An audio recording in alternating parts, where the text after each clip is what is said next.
Hello and welcome to PCOM Perspectives. I'm your host, Dr. Jay Feldstein, and today we're talking with Dr. Michael Tecce, resident physician in plastic surgery and assistant instructor in surgery at Penn Medicine, and a 2015 graduate of our DO program at PCOM. After spending 5 years in public accounting, Dr. Tecce transitioned his career in pursuit of full-time academics in medicine. As a student at PCOM, Dr. Tecce completed a one-year graduate fellowship in bioethics and served on multiple medical mission trips to Guatemala. He also founded the Philadelphia Surgical Conference, a clinical skills conference held annually for medical students enrolled in all Philadelphia area medical schools. During his residency, he recently developed a tech-based platform for at-home services and is the first person from Penn Plastic Surgery to be published in the New England Journal of Medicine. His fields of interest are broad and include free tissue transfer for breast reconstruction and for traumatic defects, complex hernia repair, and virtual surgical planning and 3D printing, among others. Welcome, Dr. Tecce. Oh, well, thank you so much. I'm honored to be here. I mean, this is really terrific. So thanks so much for having me, and I look forward to our discussion. So, and I'm going to call you Michael because you and Please. I go back. I think, I started probably the year while you were a third year. Yeah, I met you on the search committee. Yeah, right. You were on the search committee. That's right. Yeah. We've had a relationship for a while. So you really have an interesting personal story and a somewhat roundabout route to medical school. Can you talk a little bit about how your path to becoming an osteopathic physician happened?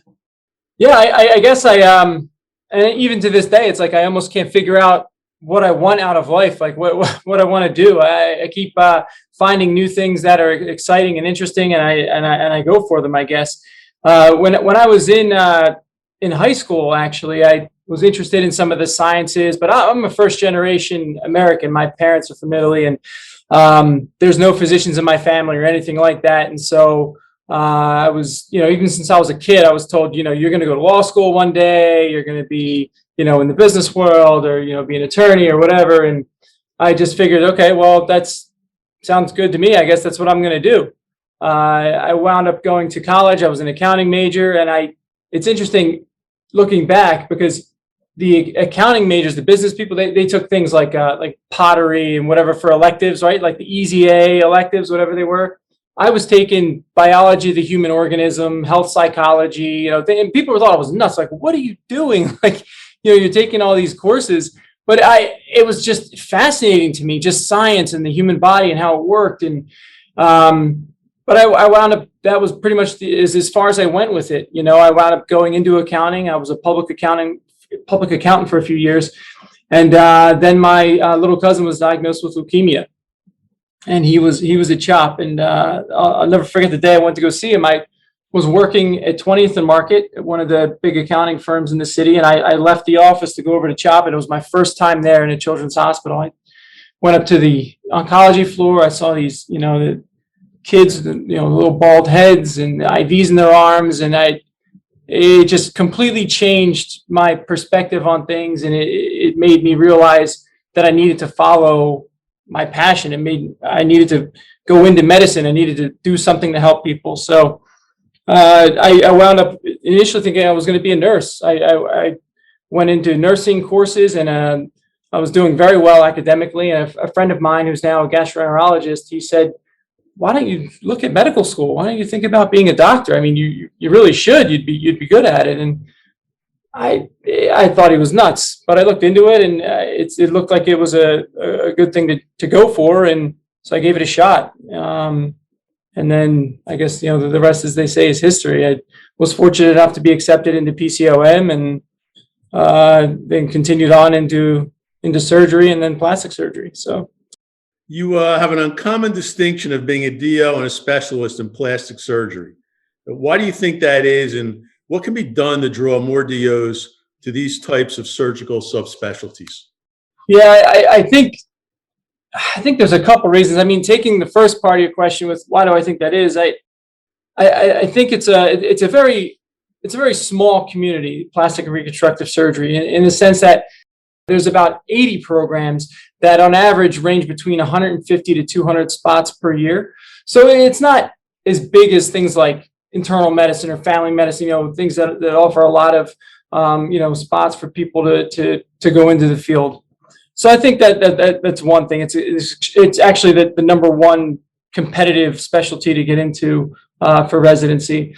But I think that another reason is because of bias. I think that there's bias on both sides of the aisle, both the allopathic and the osteopathic world. I think there's an old allopathic way of thinking that a DO is not as competitive as an MD candidate, and I think that is over the years it started to go away, but it's not fully gone yet. We need to continually break down those barriers to prove that we're every bit as capable of doing any job as anybody else can.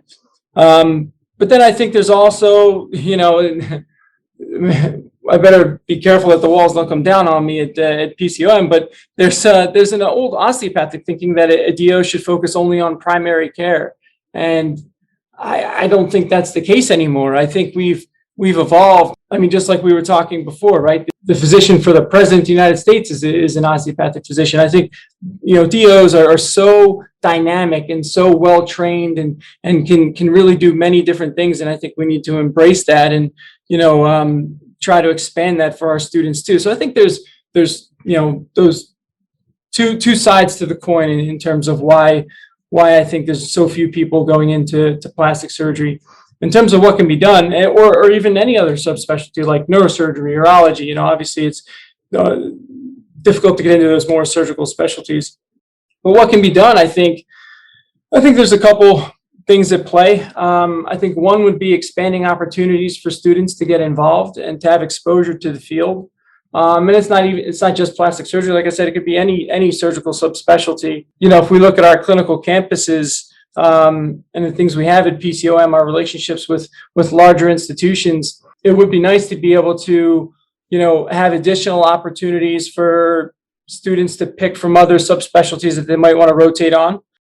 I found that I wanted to be a plastic surgeon in the beginning of my fourth year of med school. So I thought I was going to do general surgery and be a trauma surgeon. And then all of a sudden I did this plastic surgery rotation down at Shore Medical Center with Mo Sood, who's one of our own PCOM alums.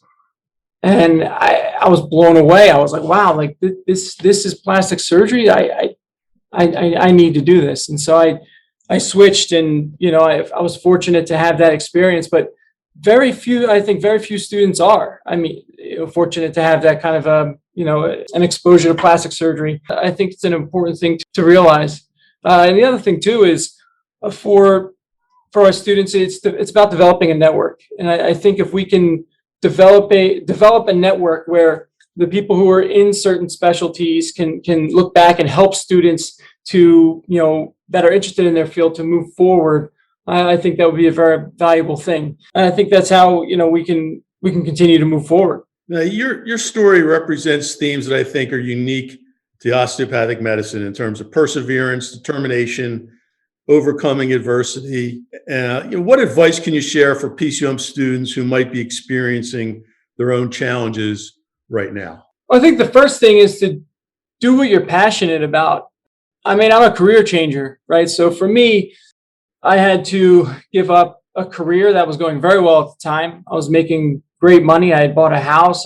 My life was already, in a certain trajectory that I didn't want to turn back, but I knew that I needed to be happy with what I was doing. And so I changed. And I think that for any student who's going through a difficult time or facing, an uphill battle, which is going to be, now that the matches are combined and, we're dealing with more and more competition, and not just in medicine, but all over, right? I think you need to be passionate about what you're doing. And if you're not, then it's going to be just as harder for you to even get there. You need to be doing whatever you're going to do for yourself, not to make somebody else happy. That can't be the only reason. I think passion is a big thing.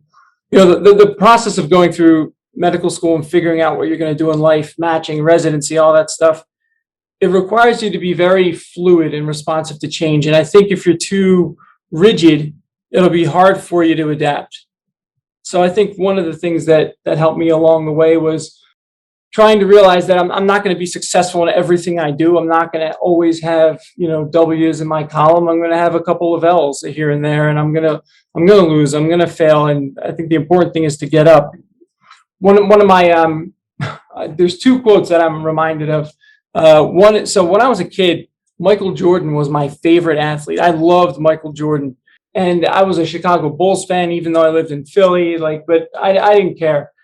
And so I remember hearing him say that he has missed more game-winning shots than he took. And I thought to myself, there's no way. I mean, I've seen this guy's highlight reels. He's hitting game-winning shots like crazy. But it's actually true. He's missed more than he's made. But the important thing was that whenever he missed, he always wanted the ball again to take another shot, to go for it again. And that's the thing that kept him winning. And then the other thing is, Dr. Cerletti, my mentor here at Penn Plastic Surgery, who's been just an incredible mentor for me and many other people.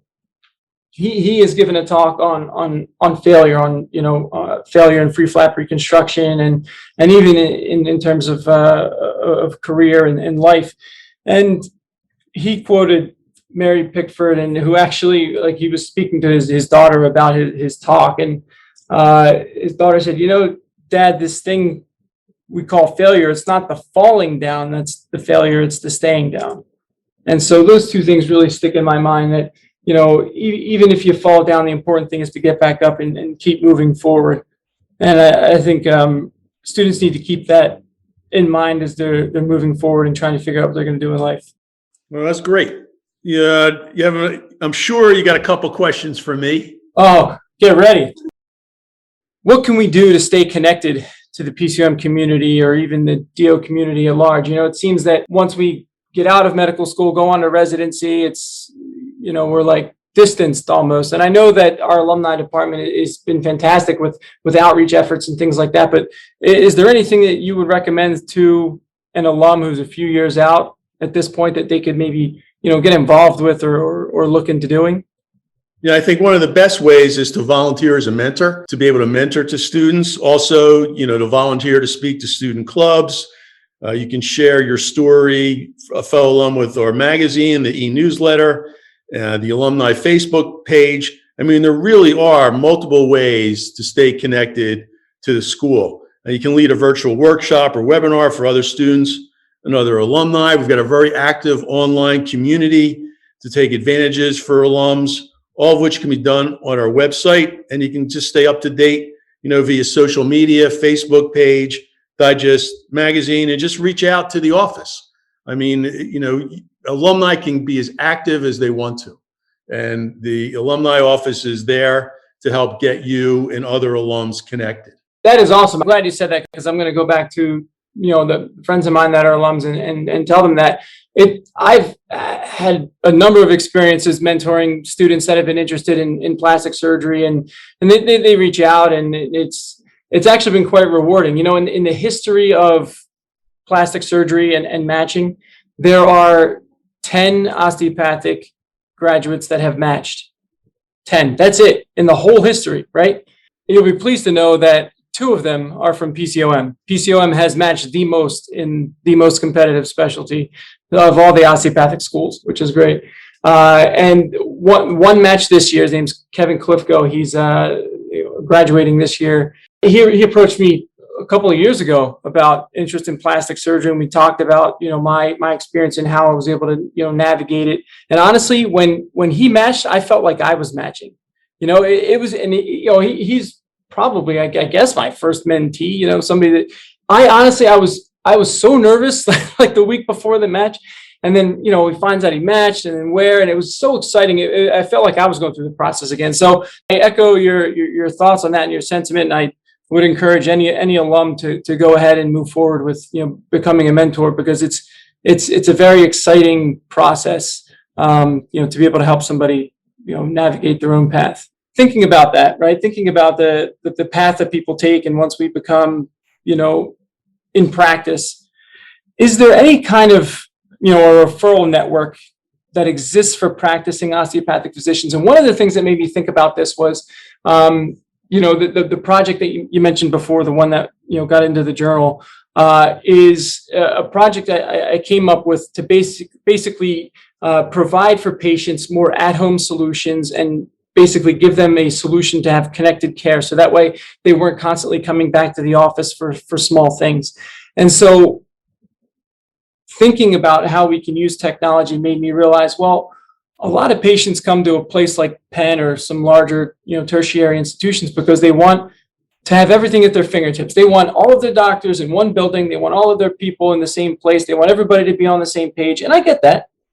So I thought, is there anything that exists for osteopathic physicians? Let's say I'm a family practitioner, or I'm in internal medicine, or heck, as a plastic surgery resident, I've had to, refer patients for primary care, even for after they leave the hospital.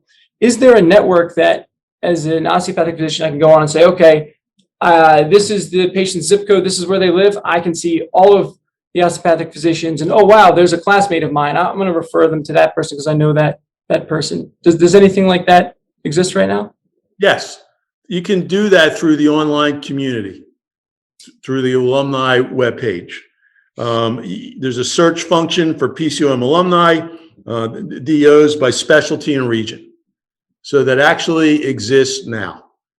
That is awesome. And that has PCOM only alumni, or does that have Yeah, it's PCOM alumni only. Okay. What does the future look like for both osteopathic education and training in a postgraduate world where both DO and MD disciplines are combined? What do you see as some of the barriers, and what are some of the opportunities? Oh, I wish I had a crystal ball. Yeah. But I can tell you, just from a performance standpoint, this is the first year of the combined match. And both campuses have 100% match rate. So we matched 100% of this year's class in both Suwanee and in Philadelphia. And that's great. But the market forces are constantly changing. There's more and more hospital consolidation. There's more and more DO programs. There's 40 schools now, and that doesn't even include additional locations. We're 25% of the graduating class of all physicians are DOs right now. And there's just not enough GME to keep up. And also, as part of the dual accreditation process, where everything came under the ACGME, some of the osteopathic programs that got approved had to cut the number of residents they had. So in orthopedic surgery programs, if they had 4, now they've got 2. Ophthalmology, if they 1. So those spots in the surgical subspecialties are getting more and more competitive. On the flip side, because it is now ACGME, all the medical subspecialty fellowships are now available to all DOs. So it's almost like a trade-off, and we'll just have to see. But at the end of the day, one thing never changes, and that's the cream always rises to the top. So if you're passionate about your field and you put in the work, in all probability, and you're willing to persevere and do what you did, you're going to get the residency of your choice. What about even after residency? I mean, so I'm going to ask you this question. Do you think that there will eventually be a pathway for an allopathic physician to learn osteopathic manipulative treatment? Will that exist? Does it exist? That pathway exists already. What is it? There are a couple of schools that I basically offer, a course for allopaths to learn OMM. And the reason they do that is so that they can apply to basically what used to be traditional osteopathic medicine residencies that are now accredited by ACGME, but that have osteopathic recognition. Now, the one thing you don't get is you're not getting the holistic philosophy all through your 4 years of undergraduate medical education, but there are programs that do offer OMM to allopaths. And it is what, like a 1 or 2 year thing? I think it's a 200-hour course. And so will they carry a DO No. distinction? No. As a PCOM alum yourself, how has the institution changed from your time as a student to now being the leader of the college? It's more a reflection of the growth of the entire profession. When I graduated, there were 6 schools. White coat space was not at a premium. You weren't competing with all the other DO programs, all the PA programs, all the nurse practitioner programs. You could rotate basically at any hospital you wanted to, in addition to the ones that were part of the curriculum. Electives were easy. We had the MD allopathic bias in terms of residency selection, but there were more residencies available. So now we're kind of the victim of our own success. So, getting white coat space, good clinical experiential learning for all of our 3rd and 4th year students is much more of a challenge than it was, way back when. And also just the environment we live in today in terms of social disparities, healthcare, social unrest, the political environment. It's a very challenging time to be a medical student right now. There's a lot going on than just basic anatomy, physiology, pharmacology, and pathology. So it's a challenging environment, I think, for our students culturally, as well as just educationally. And we're doing everything we can to provide the support services to help everybody be successful. Has ACGME said anything about class sizes to any college, whether it be osteopathic or allopathic institutions? Well, ACGME is not. Now, COCA, who is our accrediting body for osteopathic schools, they are very restrictive on class size, but they have to be careful. They can't basically be a barrier to free trade. So in terms of accrediting new schools are always on the docket as the profession tries to grow, but the rate limiting step are clinical rotations in GME.